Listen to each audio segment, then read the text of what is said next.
everybody. Welcome back to the Routine Podcast. Gymnastics Conversations.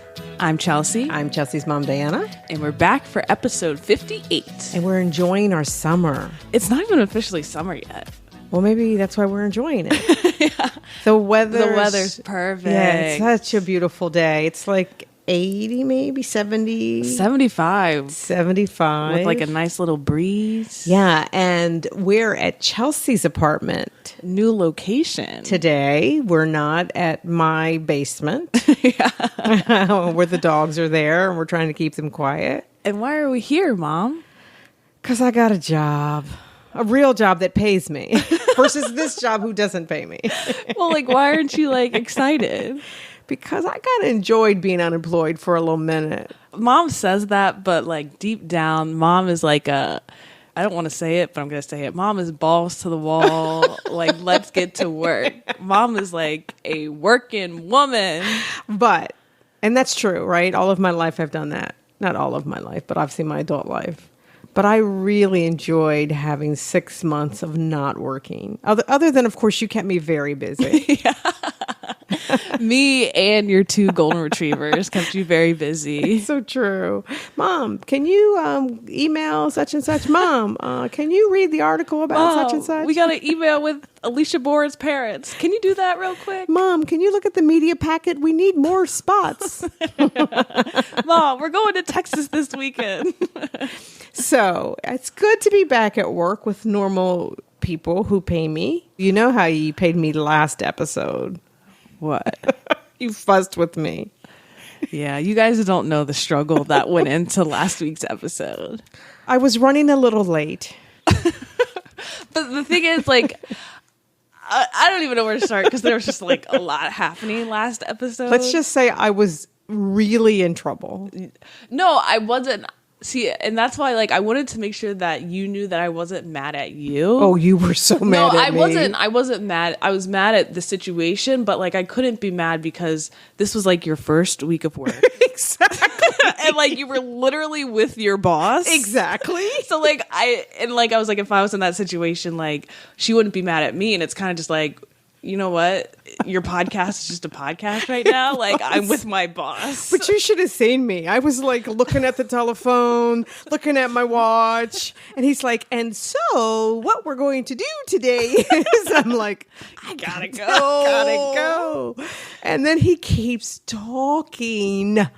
And again, like Chelsea said, it's my brand new boss.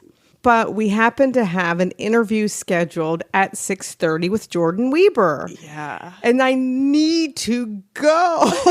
And as you guys probably could tell through the podcast that I'm not the main person that does the interviews.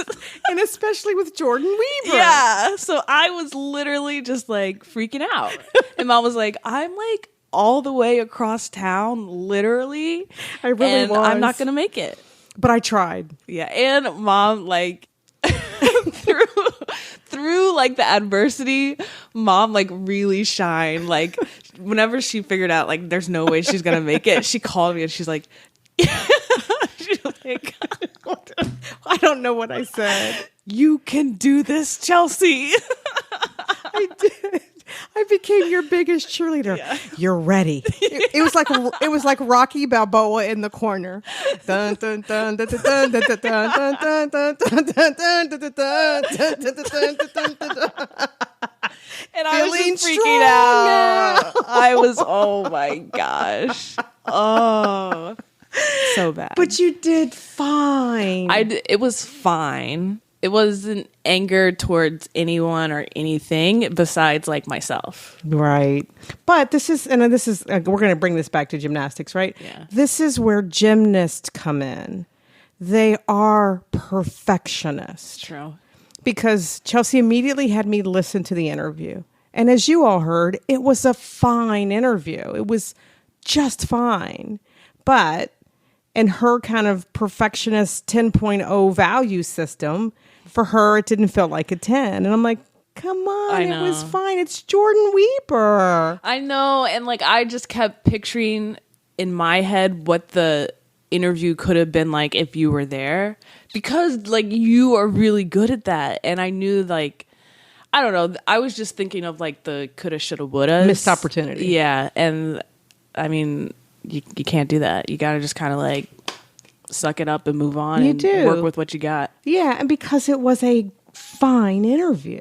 Yeah. And it was, you know, listening to her, what she was saying and her goals for the team. And as I said to you, that's not going to be the only time we're going to interview Jordan. Yeah. Michael was, you know, very, very helpful in setting up the interview. And I'm certain he's going to let us do it again. I think that's a perfect segue. I think people were very happy with the interview, which was nice to see. It's true. It was very good. We actually got a tweet from @Donkified, and he said, "Nice interview. Glad you all are back." Thank you, David, for that.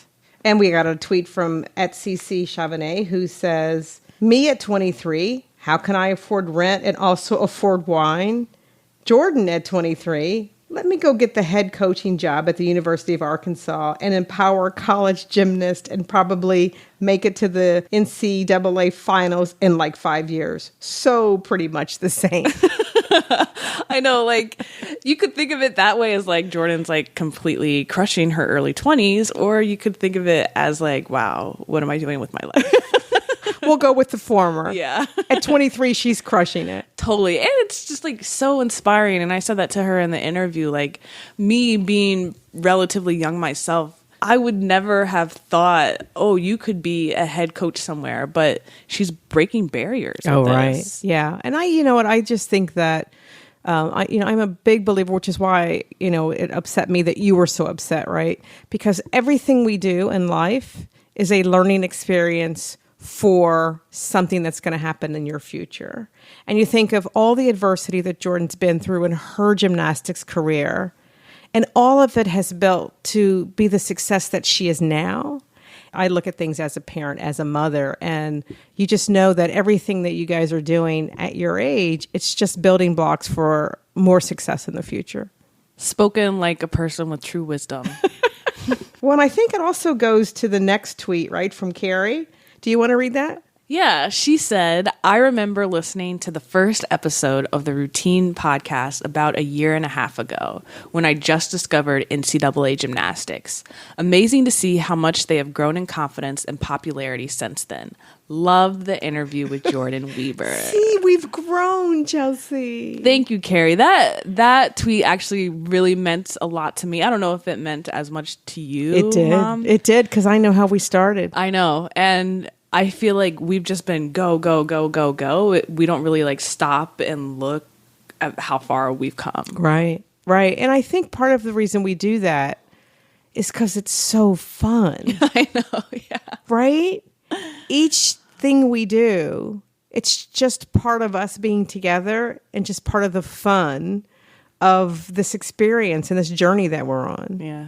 Hopefully what I've instilled in you is to enjoy the ride. You only got one life. That's right. Life is a journey, so just enjoy the ride. Even when we're in Mustangs and 3 trains. And blizzards. Oh my gosh. Oh. So thank you all for your tweets and comments. And I'm really happy you all enjoyed our interview with Jordan Weber. We had a really fun time recording and editing that episode because it was a little bit different than our normal episodes. Plus, we got a lot of new listeners. So welcome, new listeners. Hope you enjoyed the Jordan Weber interview and you continue to listen to us. Before we get into today's topic, a little buzz around the Gymternet this past week was an article about LSU inquiring to add more scholarships. Currently, there's a rule that you can only have 12 full athletic scholarships on a gymnastics team. In D1. In Division I, correct. Right, but can you just also talk about Division II? Because I found this interesting. College Gym News actually has a really good article breaking down really the difference between Division I and Division II on their website. Here it says that the majority of competitors receive full ride scholarships in Division I, and the ones that don't participate are walk-ons. Division III, as we all know, has no athletic scholarships, but people are eligible for academic scholarships. And Division II, which is a little bit more complicated, only allows up to 6 full scholarships on a single team. But those 6 scholarships, which I think was the case for my school, was able to be divided among the athletes. Right, because you really don't have enough money to offer full scholarships to just the 6 people. It just wouldn't give you the depth that you needed for your team. Right. So on our team, there was no full scholarship athletes. All of the money was divided among various people on the team. Mm-hmm. There were still walk-ons as well. Which, quite frankly, is the biggest difference with Division I schools, where you do have more athletes with full scholarships. Correct. But you can also have with partial, because you've got at least 12 different full scholarships that you can offer. But I mean, I don't know what the actual breakdown is for any of the teams, really. That's really what makes the difference or sets the difference for those 2 divisions. Really, it's the athletic program and how many scholarship a school can offer, because that's what gives you your depth in being competitive in the division. And so what LSU Gymnastics proposed this past month was to increase from 12 scholarships to 14. Yes, that's what they proposed for the SEC gymnastics program. Before we go any further, what are your thoughts on that? Well, I mean, I did a lot of the reading. You sent me some articles. One of the arguments that Coach Bro is making is that now that we've really changed the postseason qualifications and you've got more back-to-back competitions occurring, that from an athlete's safety standpoint, you need more depth in terms of the number of athletes that you have. And to do that, you need more scholarships. And I think that makes sense to me. It does. But the way that I'm viewing it is that the rich only get richer. Like, what if a smaller Division I school is not able to produce 14 athletic scholarships? From a monetary standpoint. Exactly. The money that LSU Gymnastics is bringing in is a lot different than the money that, for example, University of Arizona is bringing in. I think that's something to think about. But does that mean that overrides the safety argument? I think it does, because in turn, you're really kind of jacking up the competition at that point. If a team has 14 athletic scholarships, but they're competing in the same division as a team that can only afford 12 athletic scholarships, there's just no way that they're going to ever be equal. So you believe that this magic number of 12 schools have the ability to afford that as well? I mean, I'm certain there's schools that's a tough nut to crack as well. I do get your point. I'm sure not all schools are able to afford 12 athletic scholarships, but I think it's going to be even harder for schools to be able to afford 14. And that's really going to separate the elite from the good schools. Sure. I think that's a really good point. I would be interested. I mean, this was an SEC proposal. Mm-hmm. Which, spoiler alert, it was denied. It was denied, but it was denied for further consideration to look at as a group and really look at all sports, not just gymnastics, and how we deal with scholarships. But I'm just wondering, how does that affect some of the other divisions? So that if the SEC said yes to this proposal down the road, and now SEC schools, i.e. Florida, LSU, Georgia, they get 14 scholarships, how does that affect Oklahoma or UCLA? That's a really good question, because that again goes to my point of the SEC, already a super competitive conference, is going to be that much more competitive than all of the other conferences. So if this were to pass, the teams at nationals are going to all be SEC teams, because those are the schools with the most scholarships. But let me say, I do agree with a lot of points in this article. It says that women's gymnastics has not seen an increase in scholarships since 1995. Since that time, the recruiting talent pool has increased by 300%. So because there's this increase in the sport overall, there needs to be an increase in the scholarships that are given out as well. Well, and maybe there's just I think that's what the SEC is going to do. There's just should be a whole new look at how we determine scholarships.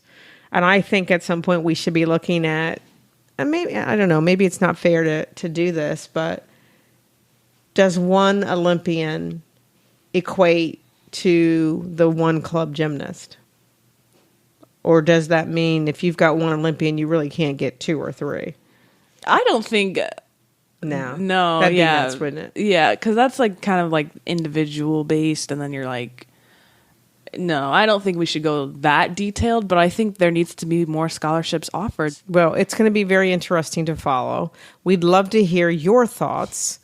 You can hear Chelsea and I are going like roundabout in 2 or 3 different directions. There's negatives and positives. I think, yes, it should be increased to 14 student athletes, but if it's increased by LSU, it needs to be increased by Ohio State, UCLA, Arizona.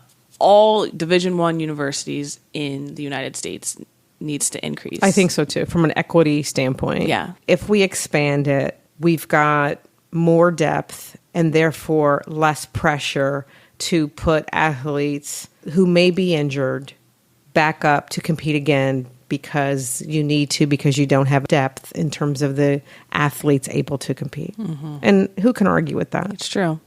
So hopefully this is a step in the right direction, not only for LSU, but again for all of the Division I teams. But we'll see. And I think just while we're talking about coaches in LSU, Jay Clark was promoted to co-head coach with Dee. Congrats. Congratulations, Jay. Very well deserved. Very well deserved. They did a lot of information about the statistics of his success or the team's success while he's been the bars coach. And people are, making their bets. Is this like the first sign of Dee possibly retiring? ? Yeah. Who knows? Who knows? But I know you know the history. I didn't know the history, but I found it fascinating reading about him being at Georgia and just all the things that were happening. Mom. I know. I didn't know any of it, Charles. Oh, Mom. It's like a good book I should read, isn't it? It goes there. The gymnastics world drama, I think because it's so small, it's like... It's incestual. It creates waves. Mm-hmm. Right. But everybody knows everybody who used to know everybody whose mama used to be somebody. And it's funny because you and I were talking to my brother about how, it's common for wives and husbands to be head coaches together. And then a lot of them are associate head coaches. And he was like, what? Yeah, they were looking at us like, that can't be legal. Yeah, like, how is that? They don't do that in basketball. How's that not a conflict of interest? Yeah, and I was like, you know what? You're right. That's actually kind of not normal, but it is in the gymnastics world, right? That you hire your husband, or you hire your wife, who's the choreographer, you're right, or the one who's spotting everybody. It's like a package deal. Yeah, it's a package deal. But that makes you think, well, who's supervising then? Their questions were pretty good because it was, if a gymnast has a problem with your husband, the assistant coach, what do you do about it? Or your husband, the head coach, because as the assistant coach, you're supposed to talk to the head coach about the problem, but he's the problem. Right. Yeah. So, I think this is one that we're not going to touch on today more than we have. No. But we do chalk it up to it's something we should start thinking about. So thanks, brother, for bringing that to our attention. We had our blinders on. We did. So now is it time to talk about our interview for today? Yeah, our continuation of our summer series. Today we share our interview with Dvora Meyers, who is a writer from Brooklyn, New York, and has a wonderful personality, as you will be able to tell in the interview. Oh my gosh, she should write a comedy book. Right? But it would have to have her reading it. Totally. Right? Because you need her thought process as she thinks. With her dog next to her. Right? I hadn't read any of Dvora's writing. Chelsea shared it with me. She had a really good article called Gymnastics Doesn't Need a Safety Valve. But it was one of those articles that when Chelsea read it, she put it in our summer series file. And then she gave that to me, and we thought, we've got to get Dvora on our show. And I think what really brought a lot of attention to this article back in February is that a lot of the heavy hitters in the gymnastics community had their share of opinions on this article as well. And I think through the interview, Dvora, Mom, and I also had a very healthy conversation about our thoughts and opinions on the article as well. Yeah, and I think what was interesting about it is Dvora got the chance to hear from you, a gymnast, me, a parent, that gave her a different reflection to think about when it came to the question about whether or not there should only be 5 up, 5 count, versus how it really is now, which are 6 are up, but only 5 count. So we are joined by Dvora Meyers. Dvora is a writer and the author of a great book called The End of the Perfect 10. She's joining us now to talk about an article that she wrote earlier in the year. Hi, Dvora. Hi, thanks for having me. How are you? I'm doing well, just sitting on a couch next to a cute dog. And what's your dog's name again? Her name is Lizzie. The Gymternet knows Lizzie. We should always give Lizzie a shout out. Hi, Lizzie. Can you talk about your gymnastics experience and how you ended up writing about gymnastics? Again, you write about other things. But it's okay. I'm happy to be known for it. It just was like, I had a career before this. I did gymnastics at a very low level when I was growing up in Brooklyn. And I grew up in a very religious community. I mean, the most important thing to know is I didn't have physical abilities. Like you were like, able. You could tell, like coaches were like, this one, right? That's the most important thing to know. Like I had some obstacles, but it was not like I was on track to anything really great if I had not had those obstacles. So like, obviously I can't do back handsprings anymore. And it's okay. It's okay. I'm 36 now. Like I don't have a lot of use for them in my life. So I just am mostly like happy. Like they made us run at the workout in CrossFit today and I hate it. So yeah, but like that's sort of my experience. I just loved it so much and I didn't have a lot of opportunity to do it. So like any normal kid, I went to the library and took out all the books that I could find on it and basically started to memorize them. I was always better at like reading and knowing things about gymnastics than I was at doing it. And then, around the time I was doing my master's in creative writing. And so I just started to write things here and there. And just my general sentiment was that the sort of writing I was encountering about gymnastics in the mainstream media, I didn't find it to be so great. And I was like, I could do this better. Like that was just really the thing is like, oh, I'm a good writer. I'm already a reporter. And I know the sport because I'm obsessed. A lot of them are good reporters, but they're generally expertise lies elsewhere. They would just take a reporter off of baseball. So they're in that position of like having to learn the basics. So they never get to the point where they can ask like more serious questions. And so that was just kind of where I was. I was like, I know about gymnastics. I'm a good writer. And why don't I just like write some pieces about gymnastics? Well, we've been blessed with your writing. We're so glad. Yeah. Dvora wrote an article titled Gymnastics Doesn't Need a Safety Valve. A fascinating article, a controversial article. So can you start by explaining to our listeners exactly what the article said? Well, the article just basically argued that we should not be dropping scores. First of all, I'm not aware of the controversy because my friends, they know I don't actually read comments on anything. Good idea, right? Yeah. It's been a solid 10 years and I haven't read comments. And so you can talk shit about me and I just don't know.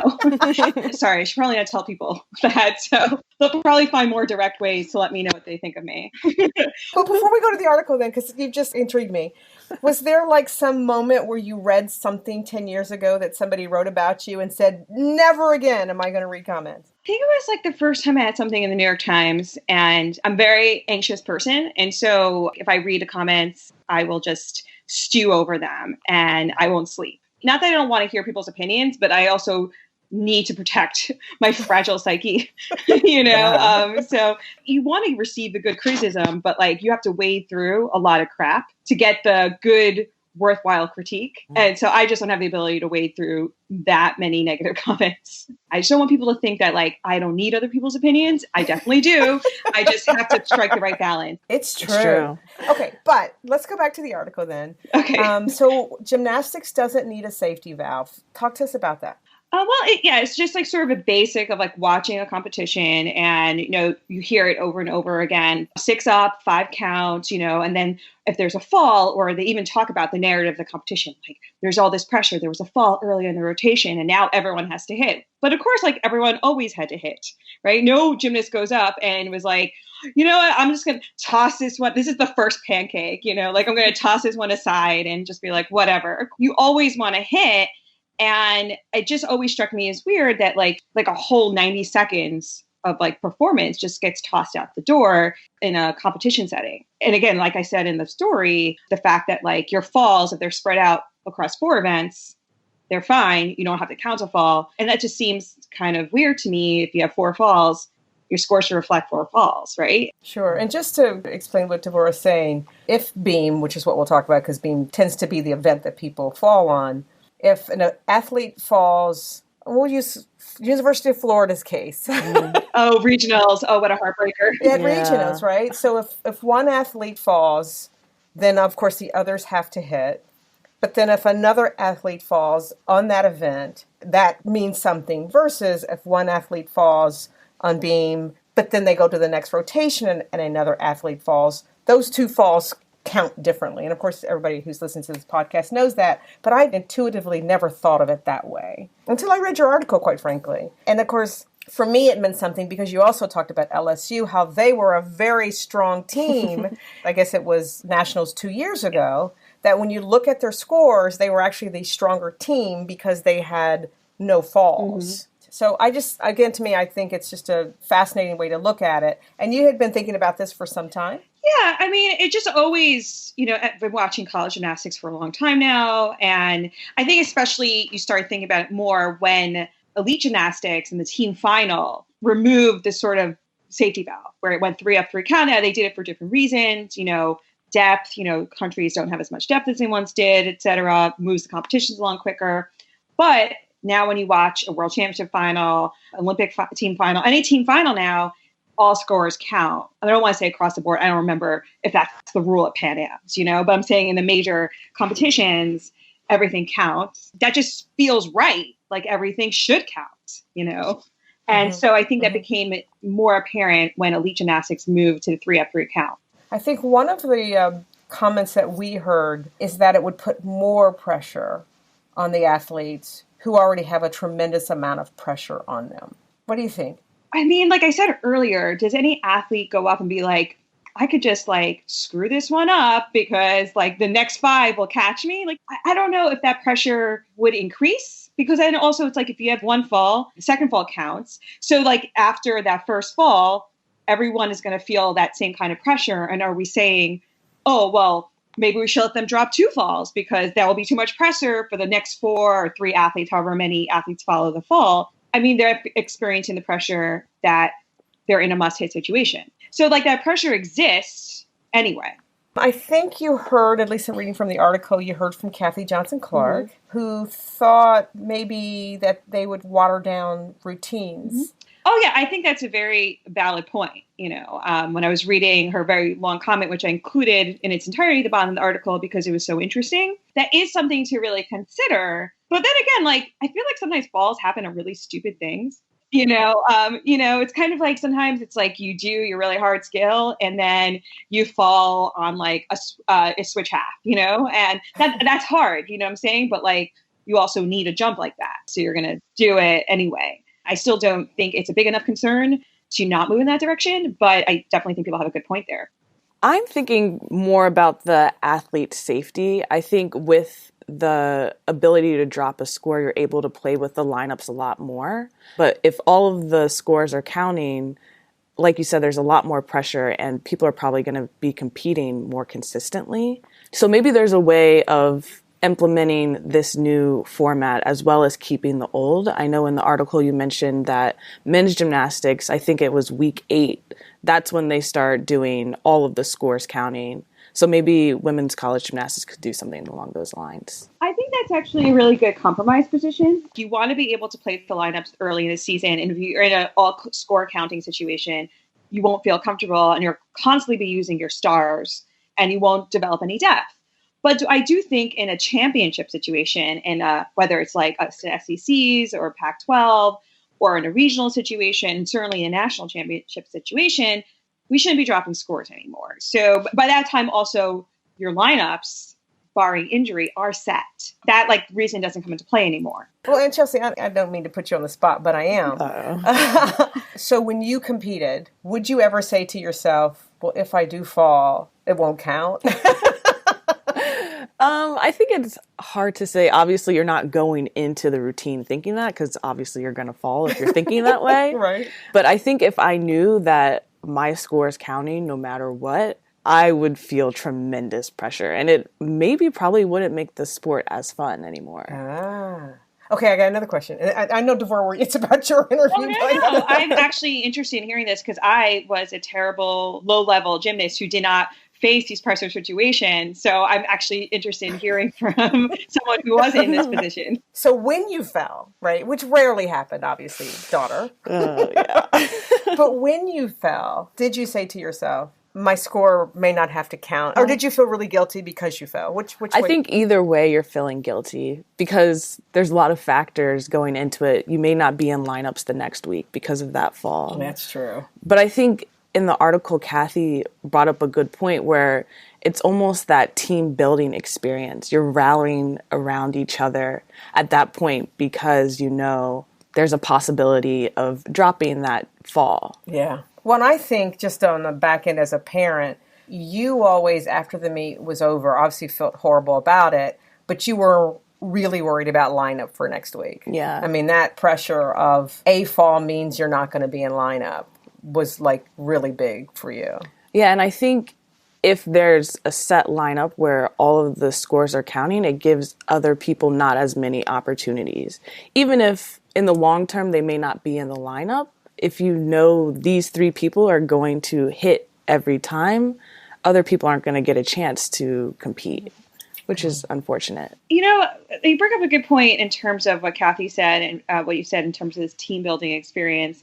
One of the things I've always struggled with is this sort of contrivance of gymnastics as a team sport, in terms of it's not all players, you're interacting with each other.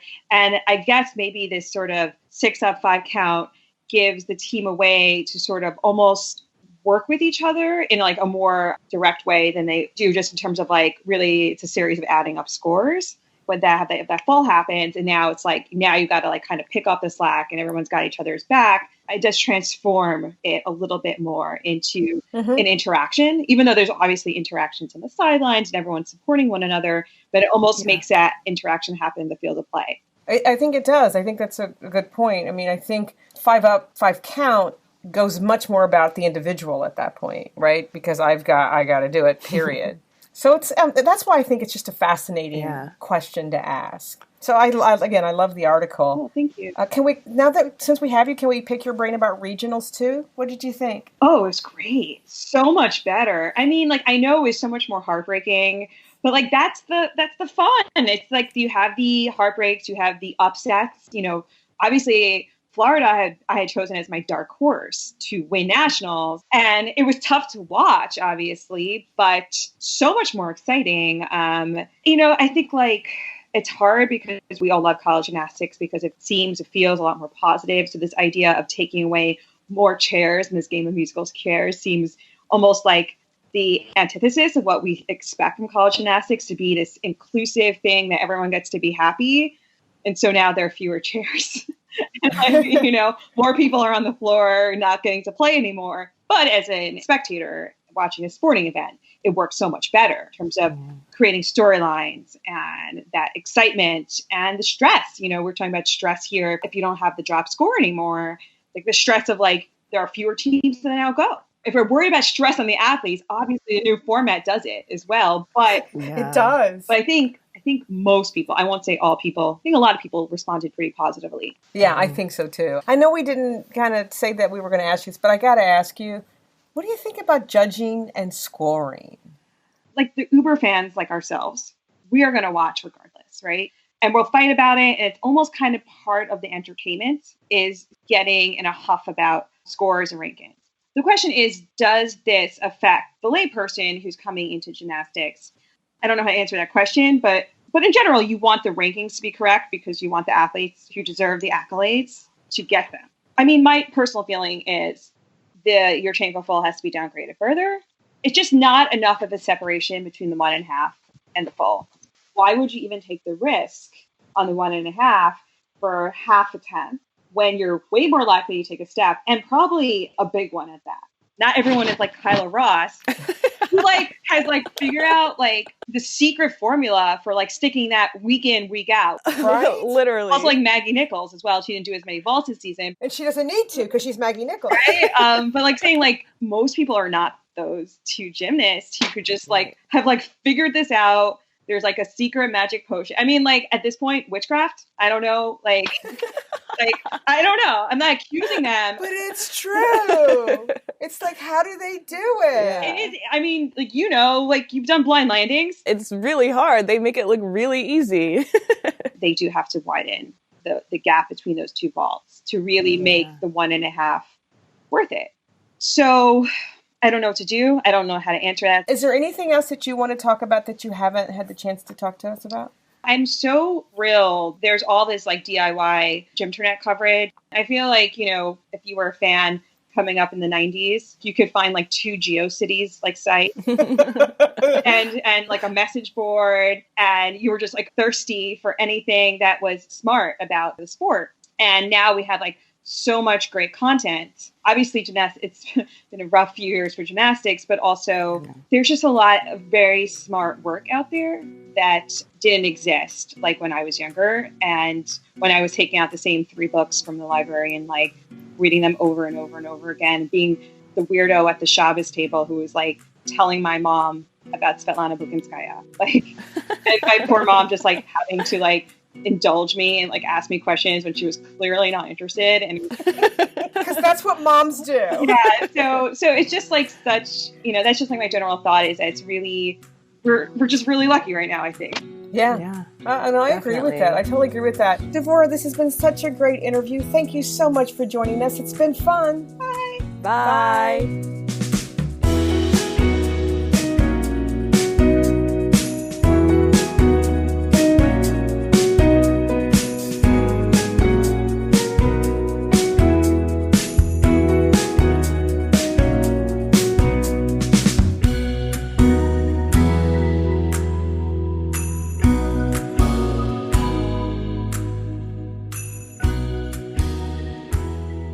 All right, so now that we've heard the interview, your opinion. I don't think it should be a 5-up-5 count. I'm going to stick with my girl Kathy on this one. Wow. I think it really, at the end of the day, it would change the sport if we did 5-up-5 count. And I don't think it would change it for the better. You know what I'm thinking about? It's kind of full circle for me from the beginning of the show. Coach Bro asking for 2 more scholarships, right? I need more depth. I need more ability. I need more time for our gymnasts to be healthy. And I think 5-up means, which is I think what Kathy was arguing, that coaches are going to put their 5 best athletes in whether they're injured or not. And I think from the gymnast perspective, that's not fun. Like, I don't know if I would want to compete if I was one of those. I already didn't want to compete, and I was part of the 6-up-5 count. If I knew that my score was counting no matter what, that's just too much pressure. I know, but you got, you know, some of these other athletes where they thrive on that kind of pressure. That's just not me, i.e. Sabrina Vega. Put me in, coach, and put me last. I don't know. It's just too much for me. And back to Kathy's point where people are going to be watering down routines. That is so true. What fun is it just to see like a little pitty little floor routine just so you can make it? 2 tumbling passes. Oh, no. We're not going there. We're not going there. So this is another one. We'd love to hear your opinion. Yeah. Love to hear your thoughts about it. I just want to make sure we mention also, Chelsea, that she actually has a new article that just came out this week, It's called The Gymnast Position. It's about the University of Utah and Greg Marsden 20 years ago, and a billboard that came out and some of the controversy that followed. So if you get the chance to read it, I highly encourage it. And maybe, Chelsea, you can put the link on our website. So going back to our first question of today's episode, what do you guys think of increasing scholarship numbers from 12 to 14 for Division I gymnasts? Again, if you want more information on the differences for Division I, II, and III scholarships, you can check out collegegymnews.com. Perfect for the plug. College Gym News is your one-stop shop for all things college gymnastics. For event coverage, leotard rankings, in-depth features, fantasy gymnastics resources, and more, visit collegegymnews.com. And if you're interested in supporting CGN's expanding coverage, visit collegegymnews.com/donate. College Gym News. All the college gymnastics news you want, all in one place. And also, make sure you let us know what you thought about the Dvora interview, but more importantly, Dvora's question about whether we should have 5 up, 5 count, or just like it is right now, where we have 6 up and 5 count. Especially if you're a gymnast, we would love to hear what your thoughts are. Boy, look at us in the summer series, these in-depth, deep discussions of thinking. That's what we try to do here. Should we preview our next episode, or should we just keep it a surprise? No, who is it? What is it? I mean, our favorite Canadian. Coach McCharles is back. Yes, we had a really good talk with him. But yeah, you guys can look forward to Coach McCharles on our next episode. And we talk about international gymnasts. And Canada. We talk a lot about Canada. So if you like what you heard on today's episode, be sure to give us 5 stars on the Apple Podcast app and leave us a review. And make sure you subscribe so that you never miss an episode. And if you want to continue the conversation with us, which I hope you do, you can tweet us at Routine Podcast. You can email us at info@theroutinepodcast.com, or you can leave us a voicemail on our website, theroutinepodcast.com. And I think our topics on today's show are perfect voicemail eligible topics. I was actually thinking that in the shower last night. I was like, this is like such a discussion based episode. Like, we got to get a voicemail. Thanks for sharing all of that. I'm just letting you know. But that was kind of like... I do my best thinking in the shower. TMI, is that what that's called? Yes. Okay. So, to leave a voicemail, you visit our website, you look at the top navigation, you'll see something that says, be a part of the conversation. You click that, you scroll to the bottom, you'll see a microphone, you click the microphone, and you leave us a voicemail message. Simple as that. And we'd love to hear your voicemail. And we hope you enjoyed today's episode. Talk to you next time. Bye. Bye.